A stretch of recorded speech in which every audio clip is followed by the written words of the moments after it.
د پاکستاني طالبانو د پاکستان د حکومت یو میاشتنی ډزبند پای ته ورسید. پاکستاني طالبانو د با تړون په اړه اختلاف لري او اکثره د پاکستان پوځ په وړاندې د جهاد د دوام لاره غوره ګڼي. دا چې څنګه په پریس نیوز کې په ویډیو کې را سره وګورئ. دوستانو زموږ چینل ته ښه راغلاست. هیله ده زموږ چینل در سره سبسکرایب کړئ. د پاکستاني طالبانو او د پاکستان حکومت یو میاشتنی اوربند پای ته ورسید. په 8 د نومبر د پاکستان حکومت او طالبانو ترمنځ د یو میاشتني اوربند معاهده لاسلیک شوې وه. په دې دوران پاکستاني طالبانو لخوا د کوم برید ذمهواري په غاړه نه ده اخیستل شوې. په وزیرستان او باجوړ کې وخت په وخت په پاکستاني امنیتي سرتیرو او سیاسي غړو باندې بریدونه شوي دي چې د څو ذمهواري پکې داعش ډلې منلې ده.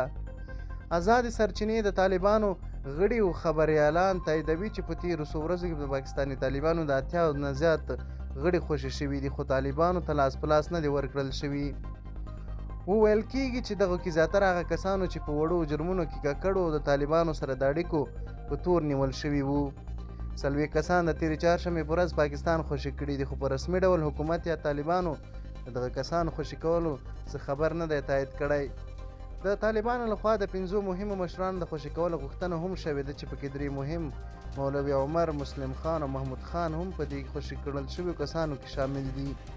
دا ډزبندیز د افغان طالبانو په منځګړیتوب باندې شروع شوی و. په کوم کسانو چې خوشي شوي دي دا په افغانستان کې خپلو مشرانو ته حواله کیږي او امکان دی وي چې طالبان د ډزبندۍ د غځولو هم وکړي او خبرې اترې په مخ لاړې شي.